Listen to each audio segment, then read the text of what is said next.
이 시간 믿음의 고백을 가지고 말씀 앞으로 나아가도록 하겠습니다. 하나님은 나를 사랑하신다.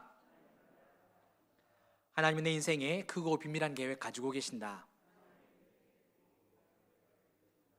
하나님은 오늘도 나와 동행하셔서 그 계획 이루어 주신다. 아멘. 그렇게 될 줄 믿습니다. 아멘. 오늘은 잠언 16장 1절부터 3절 말씀을 통하여서요, 맡기면 이루어집니다 라는 제목으로 함께 말씀의 은혜를 나누었으면 좋겠습니다. 새 인사말이나 그 연하장을 보시게 되면 근하신년이라는 아마 사자성어를 많이 보셨을 겁니다. 그 외에도요, 만사형통이라는 단어, 또 만사여의라는 이 사자성어를 많이 쓰는데, 특히 이 만사여의라는 이 말은 모든 일에 뜻한 바와 같다라는 그런 의미를 가지고 있습니다. 즉, 새해를 시작하면서 우리가 계획하고 또 소원하는 것들이 있잖아요. 그것이 꼭 이루어지기를 바랍니다 라는 그런 축복의 메시지가 들어가 있는 거죠. 이제 2021년도도 딱 2주 남았습니다. 이번 주 다음 주 남았는데요, 올 한 해 연초에 시작을 하면서 굉장히 많은 계획들과 소원들을 아마 가지셨을 거예요. 네, 지금 이제 2주 남은 이 시점에 얼마나 많이 이루어졌는지 우리 스스로가 잘 알지 않겠습니까?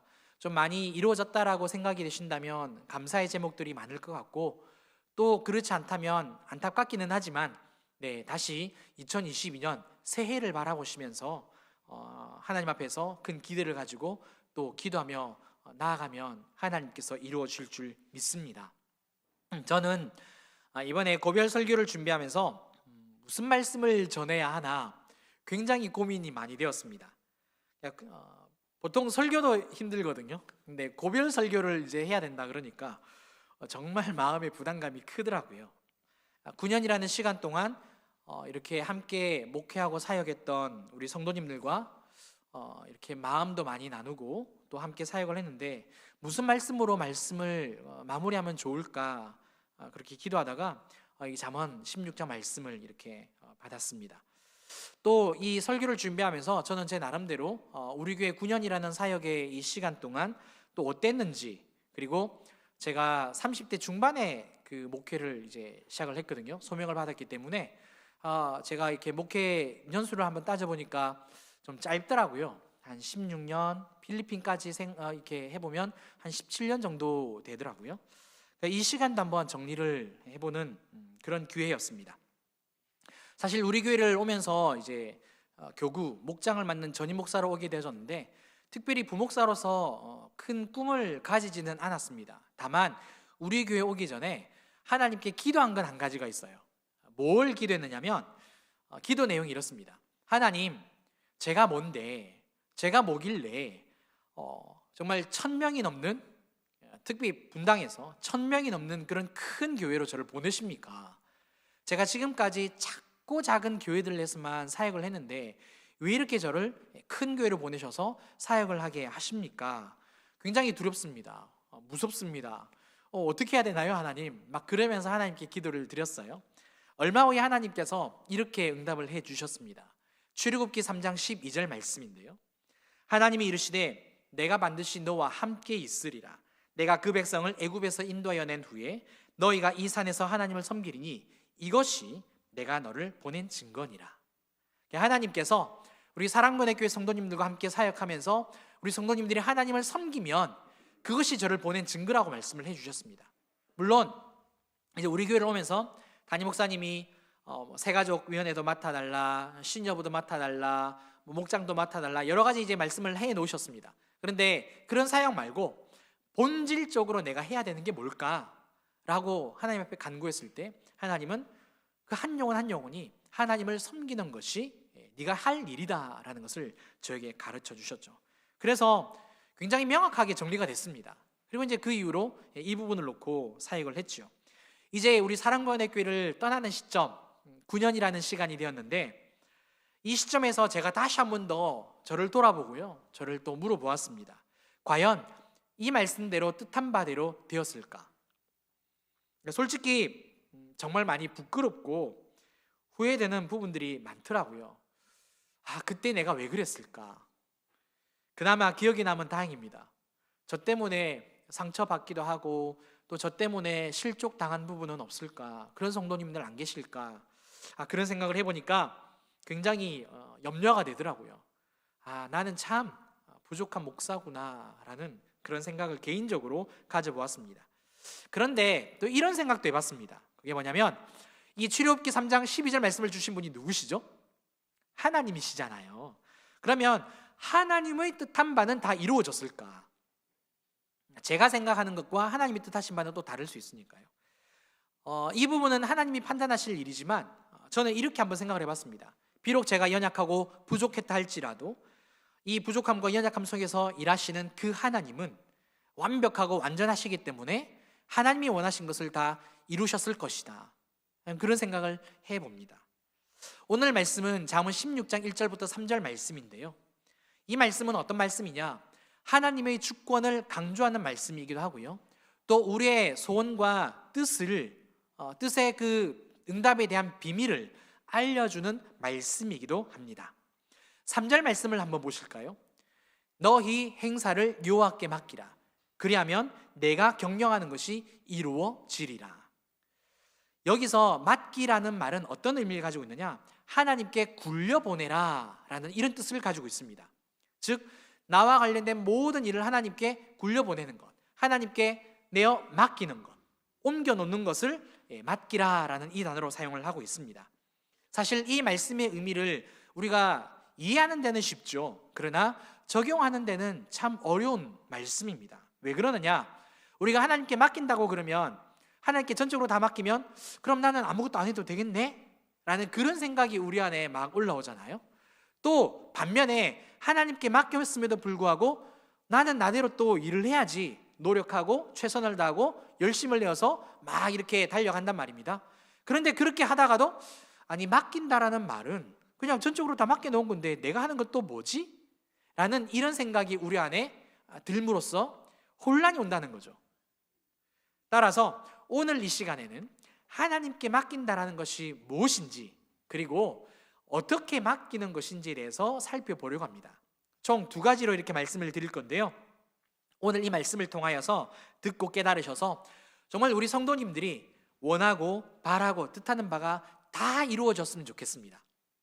마지막으로 가면서 뭐를 해드릴까 고민하였는데 하나님께서 그런 마음을 주시더라고요. 뜻하고 소원하는 바가 다 이루어지도록 설교하고 기도하는 것이 가장 축복이지 않을까. 따라서 오늘 이 말씀으로 함께 그 은혜를 누리셨으면 좋겠습니다. 먼저 1절 말씀을 보시면 마음의 경영과 말의 응답, 그리고 사람과 하나님이 대조를 이루고 있죠. 말씀을 한번 볼까요? 마음의 경영은 사람에게 있어도 말의 응답은 여호와께로부터 나오느니라. 자, 여기서 마음의 경영은 무엇을 말하느냐? 사람의 마음에 있는 많은 계획들, 그리고 이루고 싶은 소원들을 의미합니다. 늘 그렇듯이 우리의 인생에 참 많은 계획과 소원이 있잖아요. 뜻하는 게 있습니다. 남자 여자가 이렇게 있을 때 남녀가 서로 만나고 결혼을 하게 되면 어떤 계획을 세웁니까? 아기를 갖고 싶은 계획을 세우고, 또 자녀를 출산하게 되면 무엇을 먹이고 어떻게 키우고, 나중에 학교는 어디를 보내고, 또 어떤 진로를 이렇게 계획을 하잖아요. 뿐만 아니라 우리 부모님들은 또 어떻습니까? 자녀들이 잘 커가는 그 계획뿐만 아니라 부부에 대해서 노년을 어떻게 살아갈 것인가 라는 노후 대비도 하잖아요. 우리 교회를 섬기면서 심지어 그런 분들도 많이 만나봤습니다. 하나님 앞에 서는 그날에 내가 어떤 죽음을 맞이했으면 좋겠다, 그런 부분들로 놓고 기도하시고 준비하는 분들도 계시더라고요. 진짜 저거는 참 지혜롭다, 나도 배웠으면 좋겠다라는 그런 마음을 가져봤습니다. 가정을 떠나서 이제 직장이나 사업장을 한번 생각을 해볼까요? 직장이나 사업장은 이윤을 목표로 하지 않습니까? 그러니까 그 목표가 있으면 그 목표에 따른 업무 계획이 있고 사업 계획이 있잖아요. 그러면 그것들을 놓고 열심히 달려가는 우리의 모습을 보게 되고요. 심지어 우리 교회도 어떻습니까? 해년마다 늘 계획을 세우잖아요. 기관도 부서도 다 계획을 세우고 예산도 짜고, 또 그래서 그 다음 해에 그들이 열심히 저희가 살아보려고 노력을 한다는 거죠. 이렇게 우리는 계획을 세우면서 소원하는 바를 이루고 싶어 한다라는 사실입니다. 다시 1절 말씀을 한번 보시면 이제 어떤 단어가 나오느냐? 말의 응답이라는 단어가 나와요. 이 말의 응답은 어떤 뜻을 가지느냐? 결정이라는 뜻입니다. 결정. 표준 세번역 그 성경은 이 1절을 이렇게 번역을 하는데요, 좀 더 쉽게 다가오더라고요. 제가 읽어드리겠습니다. 계획은 사람이 세우지만 결정은 주께서 하신다. 계획은 사람이 세우지만 결정은 주께서 하신다. 하나님께서 결정을 해 주셔야만 우리가 세우는 계획들이나 또 소원들이 다 이루어진다는 거죠. 또 다시 한번 예를 들어 보겠습니다. 이렇게 결혼을 하게 되면 자녀를 갖고 싶어 하잖아요. 그렇죠? 다 어르신들이라 다 자녀를 갖고 있으니까 아마 4부 때는 이게 좀 먹힐 것 같습니다. 자녀를 갖고 싶어 하잖아요. 그런데 자녀가 그냥 생기는가요? 아무리 노력을 해도 하나님이 주시지 않으면 자녀가 생기질 않습니다. 뿐만 아니라 우리가 인생을 살아가다 보면 굉장히 힘들 때가 있잖아요. 그때 어떤 마음이 들죠? 죽고 싶은 마음, 죽고 싶은 심정이 들 때가 있잖아요. 그때 심지어 우리가 하나님 저 데려가 달라고 기도도 막 서슴없이 하는 경우도 있잖아요. 그렇죠? 저만 했나 봅니다. 네. 자, 그런데 한번 생각해 보세요. 우리가 아무리 하나님께 부름을 받고 싶어도 하나님이 나를 데려가셔야 인생이 마무리가 되는 거죠. 그러니까 내가 원하고 소원하는 바가 있다 할지라도 하나님이 이루어 주셔야, 하나님이 결정을 내려 주셔야 그게 가능하다라는 이야기입니다. 여기서 한 가지 우리가 알 수 있는 게 있어요. 그게 뭐냐? 사람은 계획을 세울 수는 있어도 그 계획이 원하는 대로 이룰 수 있게 하는 능력은 없다는 겁니다. 권한은 없다는 거예요. 그러니까 선택할 수 있는 권한은 있죠. 그러나 그 일이 이루어지도록 하시는 분은 하나님밖에 없는 거죠. 반면 하나님은 또 어떠신 분이냐? 우리가 아무리 좋은 계획을 세웠다 할지라도 그 계획을 이룰지 말지를 중간에서 결정하시는 능력과 권한이 있다는 사실입니다. 따라서 우리의 계획과 소원이 이루어지길 원한다면 하나님도 똑같이 우리가 세운 계획과 소원이 이루어지기를 원하시는지 알면 되는 거죠. 그렇죠? 알면 되는 겁니다. 그런데 여기서 한 가지 질문이 생기죠. 그렇다면 내가 원하는 것들이 하나님도 똑같이 원하시는지에 대해서 어떻게 알 수 있을까요? 알면 된다고 이야기했는데, 배우면 된다고 이야기했는데 어떻게 알 수 있을까? 그 방법은 굉장히 간단합니다. 하나님께 물어보시면 돼요.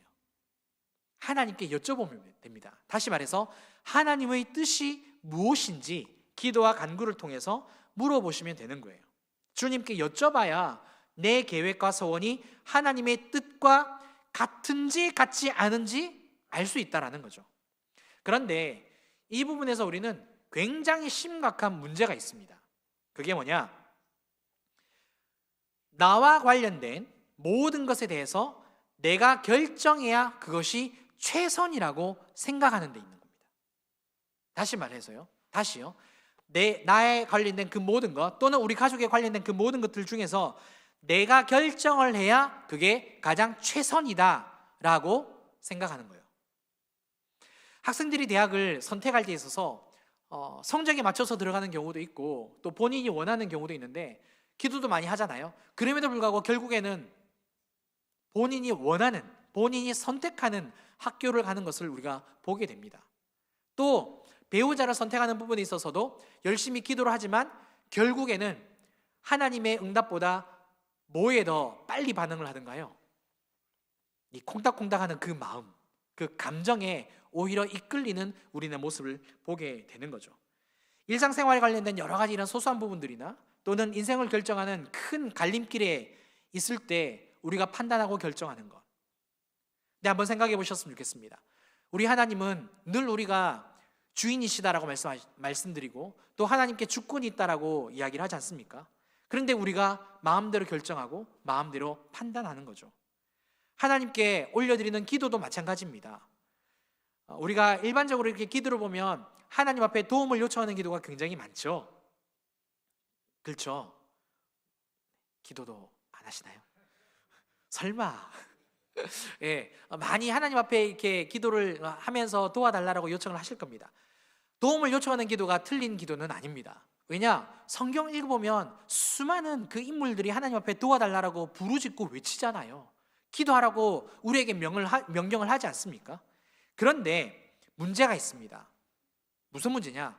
혹시 답정너라는 단어를 아십니까? 답정너. 자, 이거 아시면 이제 스벅 커피 한 잔. 너무 심한 걸 걸었나? 가는 마당에. 답정너라는 단어가 있는데 성경보다 성경 다음으로 중요한 단어라고 생각합니다. 이런 뜻이에요. 답은 정해져 있으니까 너는 대답만 하면 돼. 이게 답정너라는 말입니다. 답은 정해져 있으니까 너는 대답만 하면 돼. 근데 우리 기도를 한번 생각해 보셨으면 좋겠습니다. 기도를 할 때 보통 많은 기도 제목들 거의 대부분 이미 내가 다 결정을 내렸습니다. 내가 다 결정을 내려놓고 하나님 답은 정해졌으니까 대답만 해주십시오. 사인만 해주십시오. 우리의 기도의 대부분이 도움을 요청하는 기도가 틀린 건 아니지만 답까지 내가 정해놓고 하나님 앞에 사인해달라고 하는 기도는 생각해봐야 할 문제라는 거죠. 왜? 기도의 응답에도 하나님의 결정권과 하나님의 주권이 여전히 남아있기 때문에 그렇습니다. 만약 우리가 좀 신앙생활 한지 얼마 안 되었다든지 또는 미숙한 성도라면 하나님도 어느 정도는 용납을 해주실 겁니다. 우리의 자녀들 볼 때도 아직 깐단애기나 어린애들은 때를 쓰면 그래도 들어주잖아요. 근데 신앙생활이 오래됐다든지 또 정말 말씀의 은혜를 늘 기도의 은혜를 받고 있는 성도라면 하나님 앞에서 그 주권을 침해하는 그 행동과 행위는 한번 생각해 보아야 할 태도와 자세라고 생각을 합니다. 하나님께서 다윗을 굉장히 사랑하셨습니다. 또 이런 칭찬도 하셨죠. 자신의 마음에 합한 사람이라고. 굉장히 많은 사람들이 있음에도 불구하고 친히 가깝게 친밀하게 관계를 맺어주신 그러한 은혜도 있습니다. 궁금한 게 있어요. 왜 하나님은 그 많고 많은 사람들 중에서 다윗에게 유독 나의 마음에 합한 사람이라고 이야기를 하고 있고 굉장히 많은 사람들이 있었음에도 불구하고 그렇게 친밀한 관계를 맺어주셨을까? 왜 그렇게 특별한 은혜를 허락해 주셨을까? 그 답은 다윗은 항상 하나님께 묻는 사람이었기 때문에 그렇습니다. 하나님의 뜻이 어디에 있는지 물었던 사람인 거죠. 역대상 13장 3절 말씀인데요. 우리가 우리 하나님의 궤를 우리에게로 옮겨오자. 사울 때에는 우리가 궤 앞에서 묻지 아니하였느니라 하매. 사울이 왕이었을 때 하나님의 궤 앞에서 묻긴 물었던 것 같은데 거의 대부분 묻지 않았던 것 같습니다. 이후에 블레셋 군대가 찾아와요. 찾아왔을 때 굉장히 위험을 느꼈나 봅니다.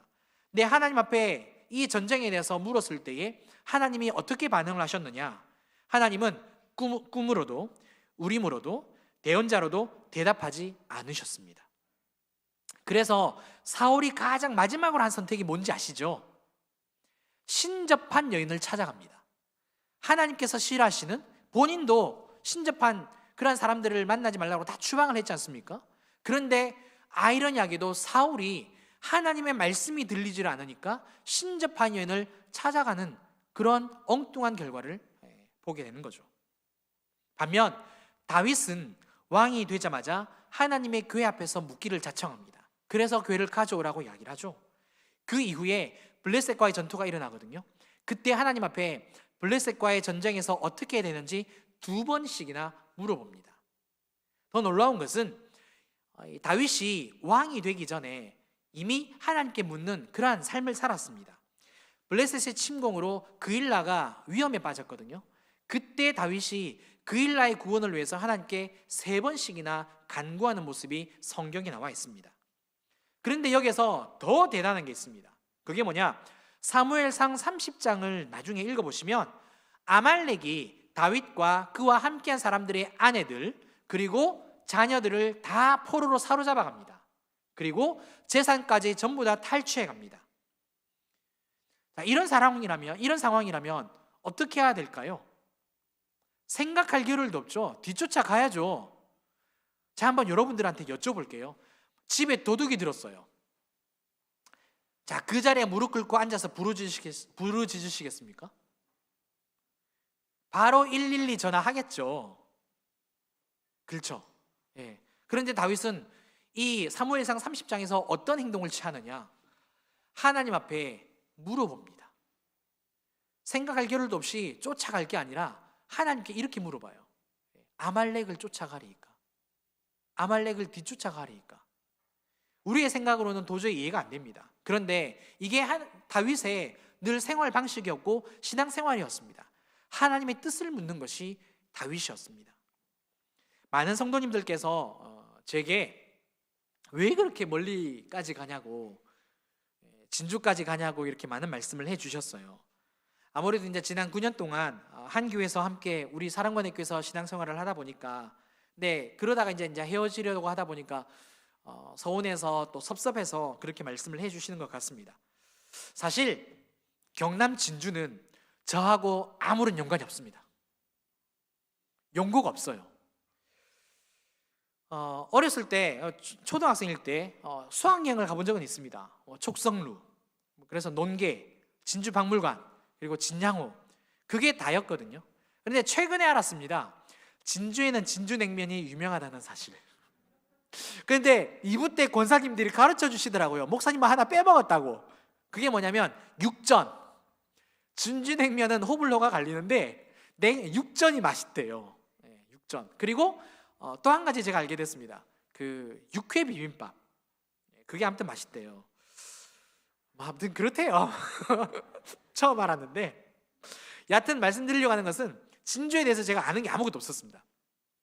다만 이제 고향이 경남 통영이거든요. 그래서 1시간 거리기는 하지만 그럼에도 불구하고 아는 게 없었는데, 어떻게 진주까지 가게 되어졌느냐. 사실 개척의 부르심을 받고 난 다음부터 하나님 앞에 제가 물었습니다. 하나님, 저 어디로 가야 돼요? 이제 분당을 떠나서 교회를 개척을 해야 되는데 어디로 가야 할지 제가 모르겠습니다. 가르쳐 주세요. 심지어 제가 어떻게 했느냐면 전국 지도를 딱 펼쳐놓고요, 하나님, 강원도로 보내시면 강원도로 가겠습니다. 전라남도로 보내시면 전라남도, 전라북도, 경상남도, 경상북도 가라고 하시면 가겠습니다. 충청도 빼먹으면 또 서운하죠, 그죠? 충청도로 가라 하시면 제가 충청도로 가고, 심지어 제주도, 아니 하나님 해외로 보내시면 제 외국까지 가겠습니다라고 정말 그렇게 하나님 앞에 기도했습니다. 그리고 계속해서 기도하고, 하나님 어디로 갈까요? 정말 어디로 갈까요? 그렇게 기도를 하는 가운데 제가 올 초에부터 그 고향이었던 통영으로 가는 일이 좀 많았습니다. 대전 통영 고속도로를 항상 타고 가게 돼 있거든요. 근데 지나갈 때 진주가 있어요. 진주를 지나야 통영을 갈 수 있는데, 한 번 갈 때 하나님께서 감동을 주시더라고요. 성령의 감동을 주시더라고요. 진주에 지나갈 때. 그리고 지나쳤습니다. 시간이 또 지나서 또 통영을 하는데 진주를 지나갈 때 또 한 번 더 마음을 주시는 거예요. 성령의 감동을 주시는 거예요. 그러다가 좀 더 이렇게 몇 달이 지나서 또 통영을 할 때, 이제 그때는 정말 하나님 앞에 더 이상 제가 지체할 수가 없어서 차 안에서 계속 기도를 했어요. 차 안에서 운전을 하면서 찬송하면서 기도하는데, 하나님, 2번 저에게 성령의 감동을 주셨는데 이번에 한 번 더 주시면 제가 진주 땅을 놓고 기도하고 그곳에서 사역을 하겠습니다. 목회를 하겠습니다. 늘 기도했던 제목이 뭐였냐면 신명기 말씀이었는데요, 여호와의 이름을 두신 그곳에서 제가 제단을 쌓고 하나님께 예배하겠습니다. 복음을 전하겠습니다. 늘 그 기도를 드렸었거든요. 하나님, 정말 그렇게 할 때니까 저에게 가르쳐 달라고. 그날도 그렇게 물었습니다. 거의 한 밤 10시쯤 지나서 주일날 항상 다녔거든요. 주일날 사역하고 밤에 가서 다 일 보고 월요일날 또 올라오고 항상 계속 그렇게 생활을 했었는데, 한 밤 10시가 넘어서 진주를 지나는데 하나님께서 성령으로 강하게 감동을 주시더라고요.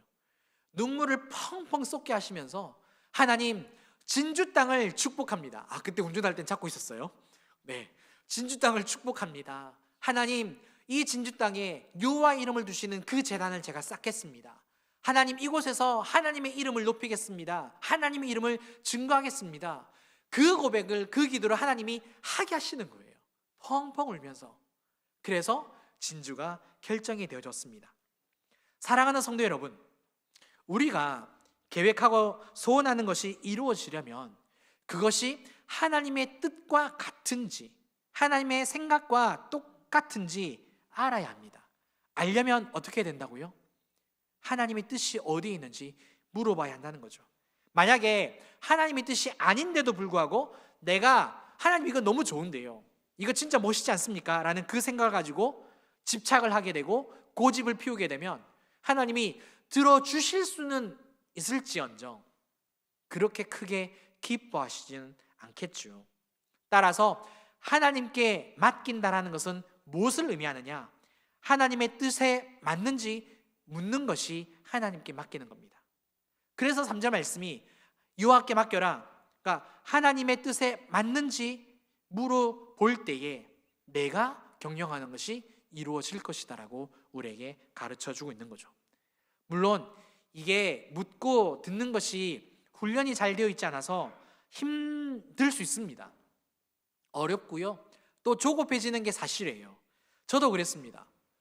진주라는 이 땅을 하나님께서 가르쳐 주시는 기간이 거의 총 5개월 걸렸습니다. 참 오랜 시간이 걸렸죠. 근데 정말 우리 교회는 저보다 더 민감하게 하나님과 교제하면서 바로바로 이렇게 묻고 응답받고 하는 분들도 많이 계시더라고요. 여하튼 쉽지는 않아요. 참 어렵습니다. 조급해지고요. 부담도 많이 됩니다. 그러나 하나님이 우리에게 원하시는 게 뭐냐? 시간이 오래 걸린다 할지라도 포기하지 않고 인내하고 믿음으로 나아가고 계속해서 구하면 주신다는 거예요. 근데 왜 이렇게 해야 되느냐? 그 이유를 꼭 기억하시면 좋을 것 같습니다. 하나님의 결정은 후회할 것이 없기 때문입니다. 나를 향한 하나님의 그 결정은 가장 좋은 것이고요. 나를 향한 하나님의 그 결정은 최선입니다. 그래서 하나님께 그 뜻을 묻는 게 가장 좋은 길이 되는 것이죠. 따라서 우리의 모든 행사를 하나님의 뜻에 맞는지 항상 물어가시는 가운데서 응답받고 나아가는 저와 여러분들 되시기를 주님의 이름으로 축원합니다.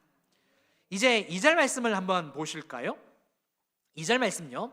사람의 행위가 자기 보기에는 모두 깨끗하여도 여호와는 심령을 감찰하시느니라. 여기에서 자기 보기에는 이라는 이 말이 나오는데요, 자기 판단으로는, 자기의 주관적 견해로는 이런 뜻을 가지고 있습니다. 그러니까 사람의 행위가 자기 보기에는 모두 깨끗하다라는 말은 무슨 의미를 가지고 있느냐? 자신의 행위나 행동이 자기 주관으로 판단해 볼 때 옳다라는 거예요. 바르다라는 겁니다. 잘했다라는 거죠. 우리말 중에 나름이라는 말이 있습니다. 나름. 그 나름대로 아시겠죠, 그죠? 이 나름이라는 말의 뜻이 어떤 의미냐? 이런 거예요. 각자가 가지고 있는 방식이나 생각으로 모든 경험과 여러 환경을 고려했다라는 이런 의미를 가지고 있습니다. 그러다 보니까 우리가 어떻게 말합니까? 나름대로 생각하고 판단했습니다. 아니, 나름대로 심사숙고하고 결정한 겁니다. 보통 우리가 이렇게 말을 하잖아요. 그러니까 나름대로 심사숙고해서 판단하고 결정한 거니까 상대방에게 옳다라는 거예요. 그러니까 동의를 구하고 있다라는 거죠. 자, 그리고 이 2절에 보니까 감찰하다라는 말이 나오거든요. 이 감찰하다라는 말은 어떤 뜻을 가지고 있느냐? 저울질하다, 무게를 달아보다, 평가하다, 그런 뜻을 가지고 있습니다. 그래서 심령을 감찰하신다라는 말의 뜻은 속마음을 꿰뚫어 보신다, 속마음을 달아보신다라는 그런 뜻입니다. 하나님은 어떤 분이시냐?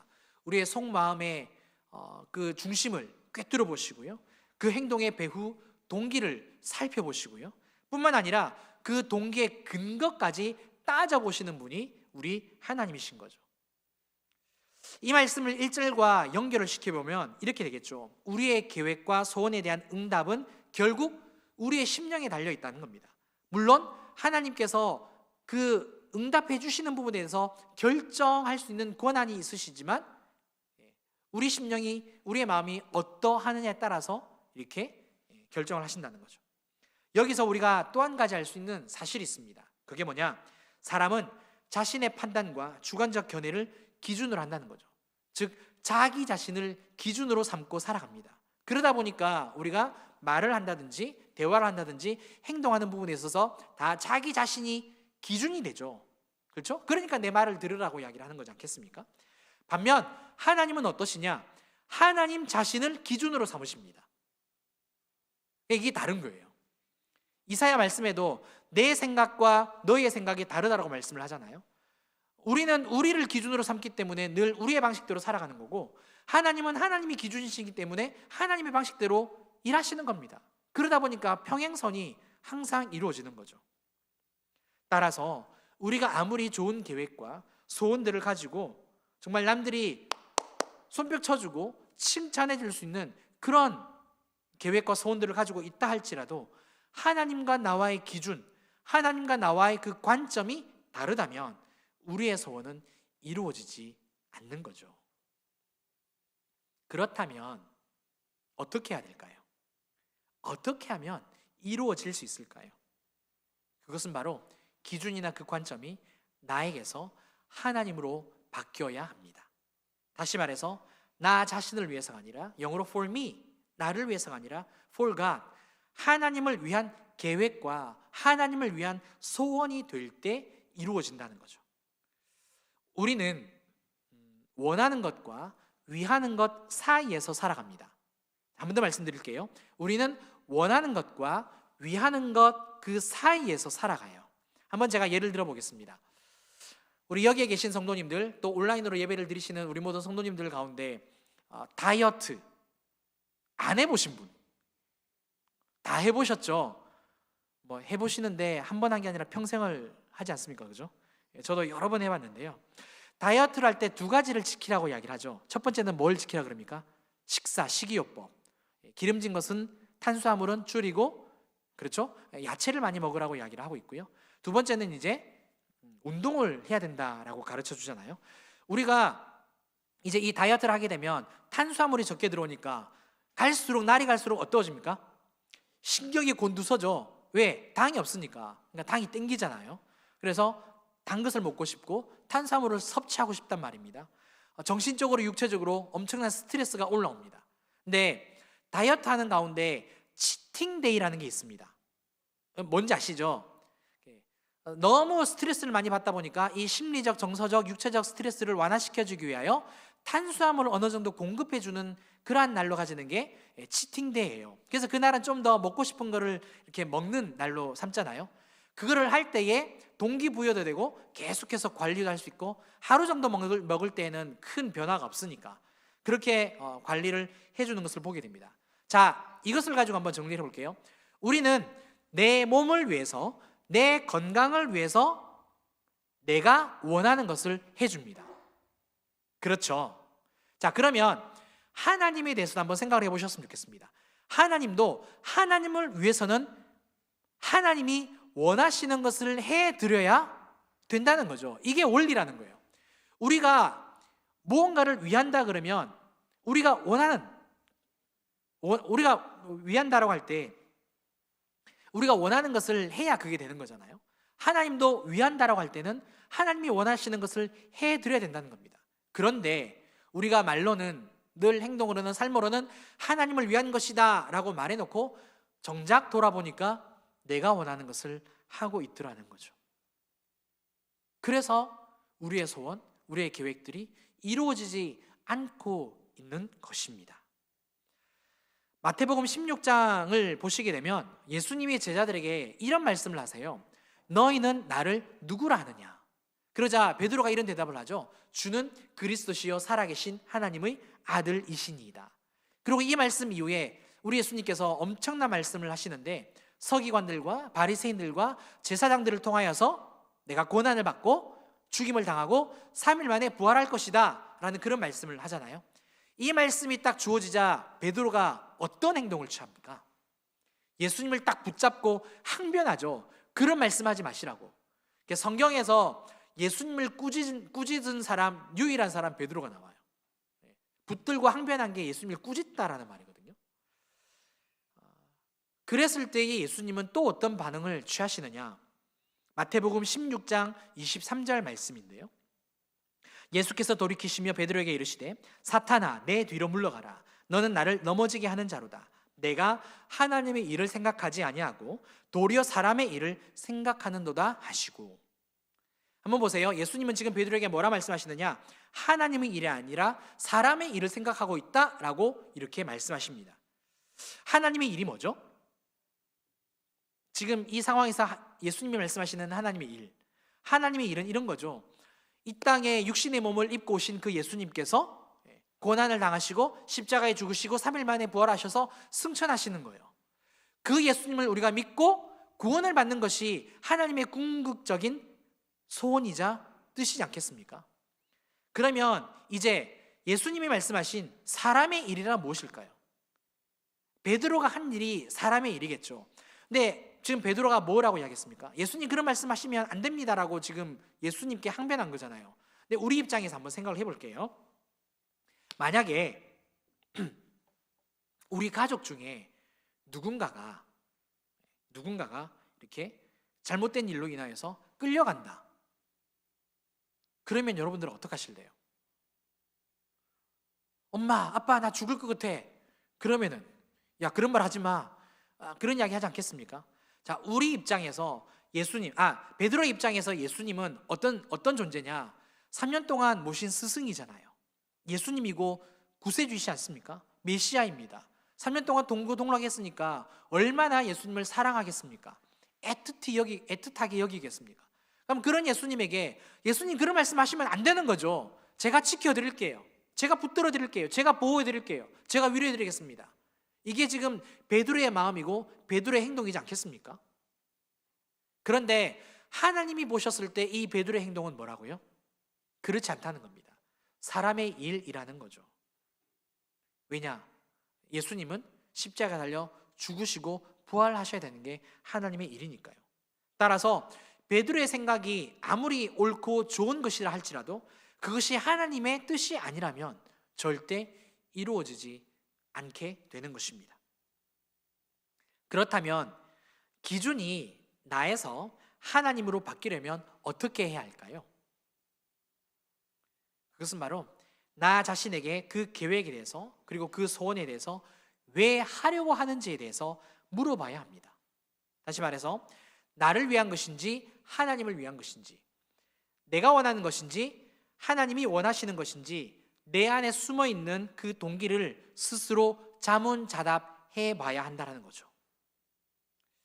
제가 개척을 준비하면서 교회 이름을 뭘로 할까 정말 오랜 시간 동안 결정하지 못하고 망설였습니다. 성격이 좀 우유부단한 그런 성격도 있기는 하고요. 또 이름을 짓는 데 있어서 쉽사리 지을 수는 없다라는 생각에 이렇게 오랫동안 좀 망설였어요. 개척에 대한 부르심을 받기 전까지는 쉼이 있는 교회라는 그런 이름을 하고 싶었습니다. 왜 그러냐면 원체 지쳐있는 영혼들이 많지 않습니까? 그래서 예수님을 통해서 쉼을 얻었으면 좋겠다라는 그 생각으로 쉼이 있는 교회라는 이름을 생각을 해봤는데요.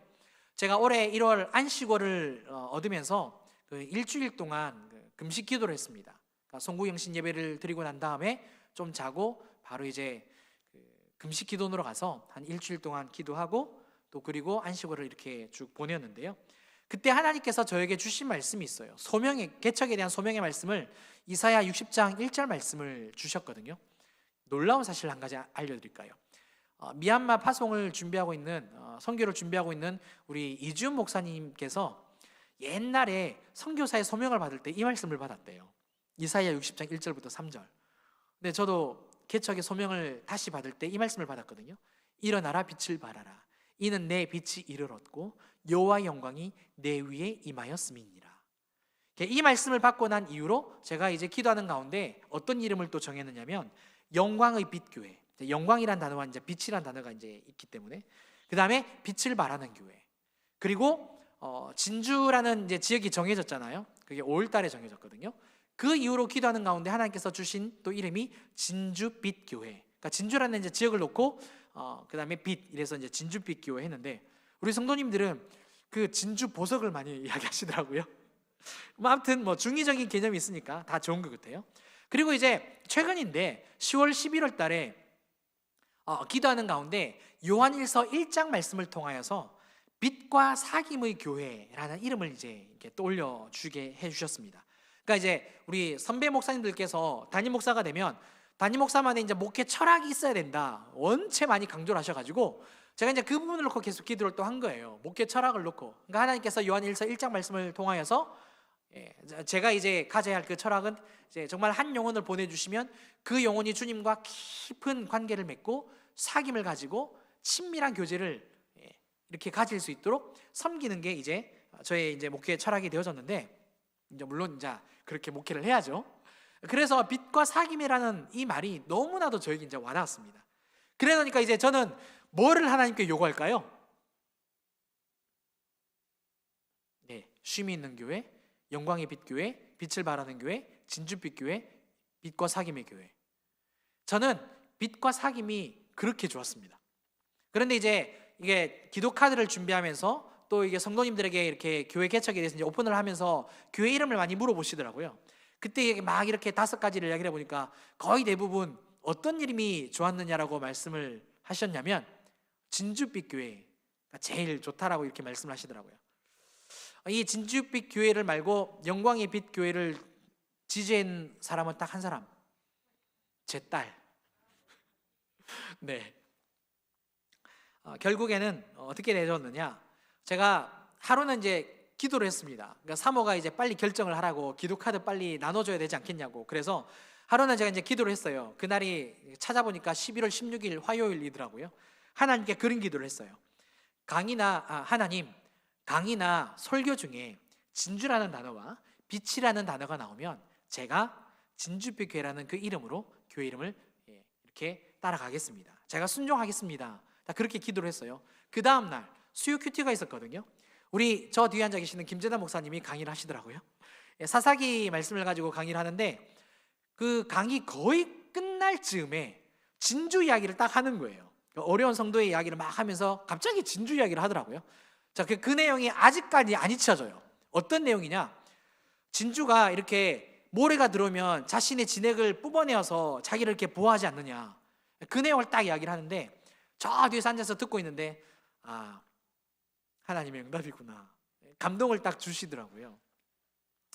그래서 그날 오후에 제가 목사님께 물어봤어요. 혹시 그 진주라는 강의를 할 때 그 단어를 이야기할 때 강의 내용이 있었냐고. 그러니까 없었다라고 이야기를 하더라고요. 하나님께서 종종 그렇게 일을 하시거든요. 우리가 기도하는 제목들마다 목회자나 사람들의 그 입술을 통하여서 말씀하게 하시거든요. 비일비재합니다. 그렇게 하나님께서 첫 번째 응답을 주셨고, 두 번째 응답은 이제 그 다음 날 새벽에 우리 성도님들 사이에서 카톡으로 말씀을 많이 주고받지 않습니까? 저도 이렇게 어떤 목사님을 통하여서 이렇게 말씀을 받는 그런 카톡이 하나 있는데 항상 새벽 6시경에 이렇게 카톡이 오거든요. 거기에 유독 그날은 이 제목으로 딱 내용이 오더라고요. 어떤 거였냐면 제목이 빛의 자녀들처럼 행하라. 그리고 이제 자막에는 안 나오는데 에베소서 5장 8절 말씀이 기록되어 있더라고요. 너희가 전에는 어둠이더니 이제는 주 안에서 빛이라, 빛의 자녀들처럼 행하라. 그리고 이제 그 밑에 쭉 기록되어 있는 내용들이 빛의 자녀, 생명의 빛, 의로움과 거룩함과 진실함의 열매를 맺는 빛, 생명의 빛을 비추는 자녀, 거룩한 빛의 자녀, 이렇게 쭉 줄줄이 기록되어 있는 것을 제가 보게 되었습니다. 그래서 하나님께서 완벽하게 응답을 주셨구나라고 이렇게 제가 믿게 되어졌습니다. 사랑하는 성도 여러분, 저는 뭘 원했다고요? 빛과 사귐요. 그런데 하나님이 원하신 것은 무엇이라고요? 진주빛. 제가 뭘 말씀드리려고 하느냐? 보세요. 제가 이 빛과 사귐이라는 이 단어를 기도 가운데 받았습니다. 기도 가운데 그 말씀을 펴놓고 말씀도 기억나게 하더라고요. 그런데 놀라운 사실은 제가 뭐 잘못된 나쁜 일을 해서 정한 게 아니라 기도 가운데 내가 이거를 하면 참 좋겠다라고 제가 마음을 가졌음에도 불구하고, 제가 그렇게 생각했음에도 불구하고 하나님은 뭐를 원하셨다고요? 진주빛이라는 이름을 원하셨다는 겁니다. 내가 아무리 좋은 계획을 가지고 내가 아무리 선한 생각과 소원을 가지고 있다 할지라도 하나님의 뜻과 맞지 않으면 그게 고집이 되고요, 그게 집착이 됩니다.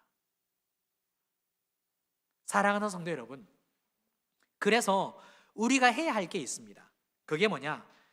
과연 내 생각이 하나님의 생각과 하나님의 뜻과 하나님의 계획과 맞는지 우리가 물어보고, 또 그게 왜 그렇게 되는 것인지 항상 자문자답해 봐야 된다는 거죠. 내가 왜 이 말씀을 원하는 거지? 내가 왜 이 일을 원하는 거지? 내가 왜 이 계획을 원하는 거지?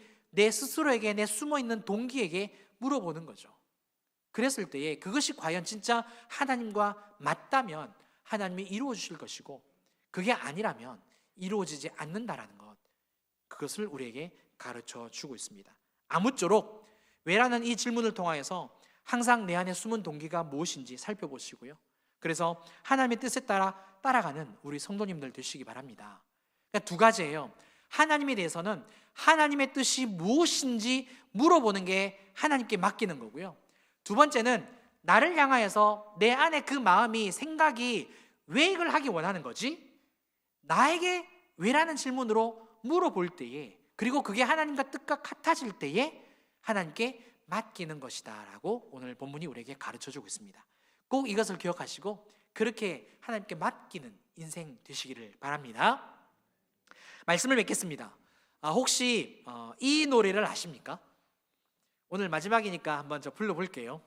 찬양은 아닌데요, 설교를 이제 마무리하면서 결론을 준비하다가 갑작스럽게 생각이 났어요. 죽은 깨 빼빼 마른 빨강 머리엔 예쁘지는 않지만 사랑스러워. 네, 많이 보셨을 겁니다, 그죠? 빨강머리 앤의 노래인데요, 원래 이게 애니메이션으로 나오기 전에 1900년도에 제가 알기로는 1906년인가 7년인가에 프랑스 소설에 나온 내용입니다. 이 소설책 안에 이런 대사가 있거든요. 제가 읽어드릴게요. 엘리자가 말했어요.